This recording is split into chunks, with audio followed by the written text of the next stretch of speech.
جس ملک کا وزیر اعظم اتنے بڑے حادثے پر 5 منٹ قومی اسمبلی آ کر اس ملک کے عوام سے معافی نہیں مانگ سکتا، آپ اس سے توقع کرتے ہیں تو ملک کی بہتری کے لیے کام کرے گا؟ ڈھیر کی ٹرین حادثے کی ابتدائی تحقیقاتی رپورٹ سامنے آ چکی ہے۔ اس کے مطابق حادثہ اب ٹریک کی دائیں پٹری کا ویلڈنگ جوائنٹ ٹوٹنے کے سبب ہوا۔ پٹری کا جوڑ ویلڈنگ سے عارضی طور پہ جڑا ہوا تھا کہ جو ٹوٹا ہوا پایا گیا۔ پٹری کا جوڑ ٹوٹنے سے ملت ایکسپریس کی 12 مسافر کوچز ڈاؤن ٹریک پر گر گئیں۔ حادثے پہ موجود عینی شاہدین اور ریکارڈ ہونے والی فوٹیجز کے مطابق ٹریک کے نٹ خستہ حال اور زنگ آلود تھے۔ ٹریک کا جوڑ مضبوط لوہے کی بجائے لکڑی سے جوڑا گیا تھا کہ جبکہ ٹریک کے سلپرز جگہ جگہ سے ٹوٹے ہوئے تھے۔ D S railway Sukkur Tariq Latif کا بھی یہ کہنا ہے کہ ریلوے ٹریک 1971 میں ہی بنا تھا، یہ اپنی مدت مکمل کر چکا ہے۔ اس زمن میں انتظامیہ کو کئی بار خطوط لکھ کر آگاہ کیا گیا لیکن کچھ نہیں ہوا۔ ناظرین، مسئلہ یہ ہے کہ حکومت اپنے آپ کو جواب دہ نہیں سمجھ رہی۔ تحریک انصاف کے پاؤں جم چکے ہیں۔ وزیر اعظم کا اعتماد جو ہے ٹھاٹے مار رہا ہے، بلا کا اعتماد ہے۔ اپوزیشن جماعتوں کا کمزور احتجاج قابل رحم ہے۔ فواد چودھری ہی ہمارے پروگرام میں فرما چکے ہیں کہ نواز شریف سیاسی ڈیل چاہتے ہیں۔ شہباز شریف وکٹ کے دونوں جانب کھیل رہے ہیں اور یہ کھیل پی ڈی ایم کو سڑکوں پر رسوا کرنے کے لیے کافی ہے۔ سو حکومت زوم میں ہے کہ اپوزیشن کمزور ہے اور سیاست کے پرانے کھلاڑی خواجہ سعد رفیق کا ماننا ہے کہ تحریک انصاف کا یہ زوم بجا ہے۔ اسی حوالے سے بات کریں گے، ہمارے ساتھ احسن اقبال صاحب موجود ہیں، secretary general P M L N, senior رہنما ہیں۔ بہت بہت شکریہ احسن صاحب فار جوائننگ اس۔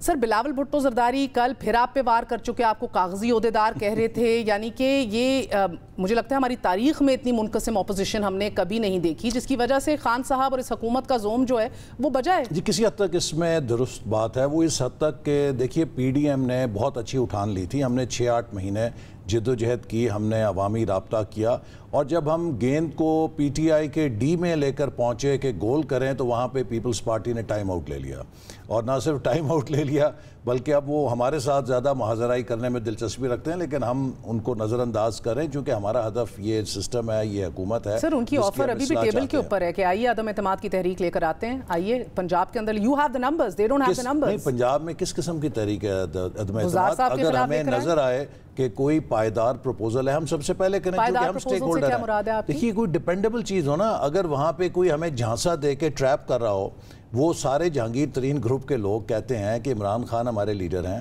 ہم پی ٹی آئی کے اندر شامل ہیں، ہم جماعت چھوڑنے میں دلچسپی نہیں رکھتے۔ پکی پکائی دیگ آپ کے سامنے پہ چل رہی ہے، آپ ان کو بھی ٹیپ ان نہیں کرتے، پیپلز پارٹی کا offer still on the table, ان کو بھی ٹیک آن نہیں کرتے، تو یہ تو پھر آپ کرنا نہیں چاہتے نا۔ ہم کسی ٹریپ میں نہیں آنا چاہتے کہ ہمیں جھانسا دے کے ایک ناکام تحریک عدم اعتماد کی جائے اور اس کے بعد اس حکومت کو، جس کا بھی ہو، اور اس کے بعد حکومت کو مزید طاقت مل جائے۔ دیکھیے، آپ نے جو کہا نا اپنے ابتدائیے میں کہ حکومت کا کانفیڈنس ٹھاٹے مار رہا ہے، اگر میں 8 لگاتار ضمنی الیکشن ہار رہا ہوں تو میرا اعتماد ٹھاٹے نہیں مار رہا ہونا چاہیے، ریت کے اندر منہ دے کے چھپا ہونا چاہیے، اور سوچ رہے ہونا چاہیے کہ کیا وجہ ہے کہ ہر انتخاب میں، چاہے وزیر آباد ہے، چاہے خوشاب ہے، چاہے ڈسکا ہے، چاہے نوشہرہ ہے، چاہے کراچی ہے، ہمیں شکست ہو رہی ہے۔ باوجود اس کے بلا کا کانفیڈنس ہے۔ کل خواجہ سعد رفیق میرے ساتھ موجود تھے، انہوں نے اعتراف کیا شیخ رشید کی بات، کہتے ہیں میں ان سے کبھی بھی اتفاق رائے نہیں ہوا، بٹ صحیح کہہ رہے ہیں، نکمی ترین اپوزیشن ہے سعد رفیق۔ دیکھیے، اگر نکمی ترین اپوزیشن ہوتی تو یہ 8 الیکشن کیوں ہارتے؟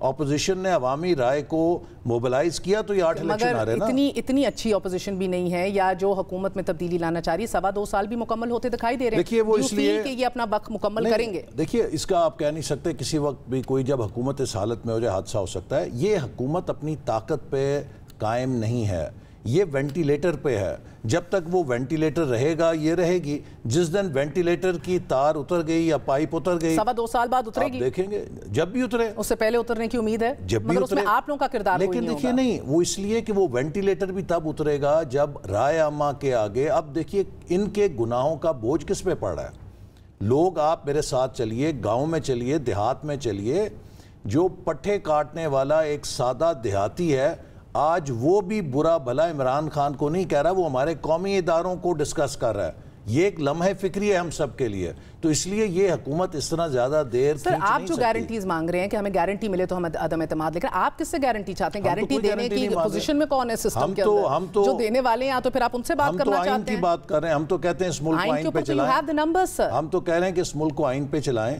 آزاد منصفانہ الیکشن کریں۔ اور دیکھیے، میں آپ کو اس کے الیکٹرل ریفارمز کے لیے بھی آپ بیٹھنے کو تیار ہیں؟ ہم تیار ہیں، ای وی ایم مشین کے اوپر بھی ہم تیار ہیں، ہم نے کہا الیکشن کمیشن کے پاس بیٹھیں، حکومت اپنا اعتماد کھو بیٹھی ہے, حکومت سے کوئی بات کرنے کے لیے تیار نہیں ہے. آئین کے تحت مینڈیٹ ہے الیکشن کمیشن آف پاکستان. آج آپ پارلیمان سے آ رہے ہیں نا سر, جی کیوں جاتے ہیں اس پارلیمنٹ میں؟ وہ تو ہماری مجبوری ہے, کیونکہ پارلیمان ہے, چاہے وہ نام کی ہے, ہمیں لوگوں نے مینڈیٹ دیا ہے, ہم نے وہاں جا کے زبردستی بھی بات کرنی ہے. لیکن کیا پارلیمنٹ میں قانون سازی ہوتی ہے؟ 50 سے زیادہ آرڈیننس آ چکے ہیں, 700 ارب روپے کی ٹیکسیشن آرڈیننس کے ذریعے ہو چکی ہے. پارلیمنٹ کو تو انہوں نے بے وقت کر دیا. المیہ یہ ہے سر کہ جس پارلیمنٹ کو آپ بے وقت کہہ رہے ہیں اس میں بیٹھنا بھی ہے, الیکشنز لڑنے بھی ہیں, جس سسٹم کو مانتے نہیں ہیں, اس حکومت کے ساتھ بیٹھ کے آپ کو اصلاحات لانی پڑیں گی. there is no way out. جی بالکل, ہم بیٹھنے کے لیے تیار ہیں. الیکشن کمیشن کے پاس چلیے, جن کے پاس آئینی مینڈیٹ ہے فیئر اینڈ فری الیکشن کرانے کا. بات کیجئے, پھر الیکشن کمیشن کے بعد جائیے. کنسنسس ہوگا, اس کے لیے بعد ہم پارلیمنٹ میں لیجسلیشن کے لیے آئیں گے. دیکھیے ہم یہ کہہ رہے ہیں پارلیمان میں ان کے ساتھ نہیں بیٹھیں گے, آپ کو تھرڈ پارلیمنٹ میں آپ مجھے بتائیے نا جو بھی کنسنسس ہوا ہے. بگ کوسچن سر, بجٹ 3 دن دور ہے, اب فقط 3 دن رہ گئے ہیں. آپ کی ابھی تک اپوزیشن جو ہے وہ فری فائر کر رہی ہے, کوئی بائیں کوئی دائیں, کوئی ایک دوسرے کے اوپر, کوئی کاغذی کہتا ہے, کوئی کسی کی ہائٹ کے بارے میں تذکرہ کر رہا ہے. I mean it's just ridiculous. The fact remains at this time کہ آپ لوگوں کو تو سر جوڑ کے بیٹھ کے ایک حکمت عملی مرتب کر لینی چاہیے تھی اس ٹائم تک. دیکھیے جہاں تک بجٹ کا تعلق ہے اس کے اوپر ساری اپوزیشن یکجا ہے, اور لیڈر آف اپوزیشن نے اشاعیہ دیا تھا جس پر ساری اپوزیشن نے ابھی تک کوئی ملاقات نہیں ہوئی. نہیں, سب نے مل کر فیصلہ کیا, اور جب بجٹ پیش ہوگا ہم بجٹ کے خلاف مزاحمت مل کر کریں گے انشاءاللہ تعالی. اگر کسی نے کوئی ان کو بیل آؤٹ دینے کی کوشش کی تو وہ بھی قوم کے سامنے آ جائے گا.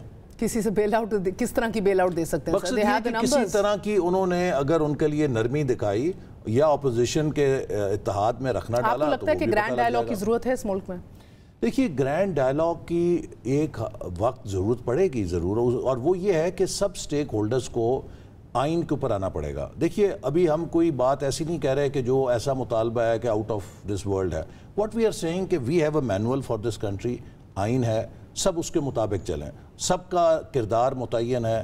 جب بھی آپ آئین سے ہٹیں گے, اس سے ڈیویٹ کریں گے, اس ملک کو مسئلہ ہو جائے گا. آئین سے ہٹ رہا ہے, کوئی ڈیویٹ کر رہا ہے اس وقت؟ بالکل آئین سے ہٹ کے چل رہا ہے. جب 2018 کا الیکشن جو ہے وہ آئین کے اوپر نہیں ہوا, لہٰذا یہ جو سسٹم کی بنیاد آج تک نہیں ہوا. شاید کاکان عباسی صاحب بھی کہتے ہیں since the birth of Pakistan ابھی تک کوئی الیکشن شاید دیکھیے 2013 کا الیکشن تھا اسے سپریم کورٹ نے انویسٹیگیٹ کیا تھا. سر وہ وقت کب آئے گا گرینڈ ڈائیلاگ کے لیے؟ اب آگے آنا چاہیے. اب آ گیا شہباز شریف صاحب کو بھی لگتا ہے آ گیا ہے. 2023 کا الیکشن یا اس سے پہلے کا الیکشن, میں یہ سمجھتا ہوں کہ پاکستان کو اگر ہم نے بچانا ہے جلد از جلد ایک نئے فیئر اینڈ فری الیکشن کی ضرورت ہے. چونکہ 2018 کا جو تجربہ ہے وہ فیل ہو گیا ہے. لہٰذا اگر آپ نے نیا الیکشن کرنا ہے, کیا ایک مزید کانٹروورشل الیکشن کرنا ہے یا نان کانٹروورشل الیکشن کرنا ہے؟ نان کانٹروورشل تب ہوگا. سر آج آپ کا بیانیہ جو ہے, and I don't want to put you in an awkward position, but آپ کا بیانیہ شہباز شریف صاحب کے قریب تر ہے. آپ نے گولیاں بھی کھائی ہیں, آپ نے ریاست کے اندر ریاست دیکھی ہے, ایز انٹیریئر منسٹر اپنے آپ کو چیلنج ہوتے دیکھا ہے, دروازے بند ہوتے تھے, you've seen it all.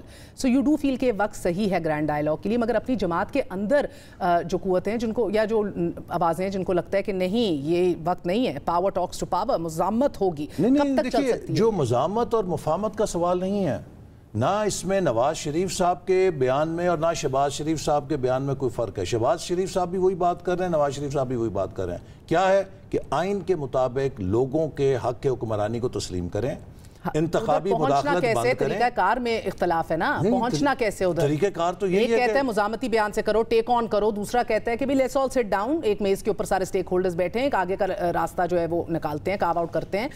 طریقہ کار پہ فرق ہے. دیکھیے there is no extreme path, کسی کے لیے بھی کسی کا یقین نہیں ہے. نواز شریف صاحب یہ نہیں کہہ رہے کہ ہم نے کوئی جنگ کرنی ہے, شہباز شریف صاحب یہ نہیں کہہ رہے کہ ہم نے کوئی سرنڈر کرنا ہے. ایک تو آپ لوگ آج کل اتنے ڈیفینسو پہ ہوئے ہوتے ہیں, پی ایم ایل این کے سارے لوگ, جن سے بات کرو, یہ میں یہ نہیں کہہ رہی, یہ ایشو بنا دیا گیا ہے. یہ کوئی ایشو نہیں ہے, نہیں ایشو ہے. میں آپ کو بتاؤں کہ پی ایم ایل این کے اندر صرف ایک ہی بیانیہ ہے, اور وہ نواز شریف صاحب کا بالکل ہے. سر اگر یہ ایشو نہیں ہے تو آپ کی ابھی تک 2 بیٹھکیں کیوں ہو گئی ہیں پی ایم ایل این کی نواز شریف صاحب کے زیر صدارت, جدھر یہ ایڈوائز لی جا رہی تھی کیا کریں؟ آپ کے بیشتر جو M N A's M P A's ہیں they don't want confrontation. وہ کہتے ہیں الیکشن سر ہماری تو ہر 15-20 دن کے بعد ایک بیٹھک ہوتی ہے. یہ 2 اہم بیٹھکیں لاسٹ 10 ڈیز کے اندر ہوئی ہیں جو رپورٹ ہوئی ہیں, جو اس کو ایکسیپٹ بھی کیا گیا. رانا تنویر صاحب میرے پروگرام میں آ کر کہہ گئے اٹس اباؤٹ ٹائم کہ نواز شریف صاحب جو ہیں وہ ہمیں ایک گائیڈنس دے دیں کہ ہم نے کیا کرنا ہے ایگزیکٹلی.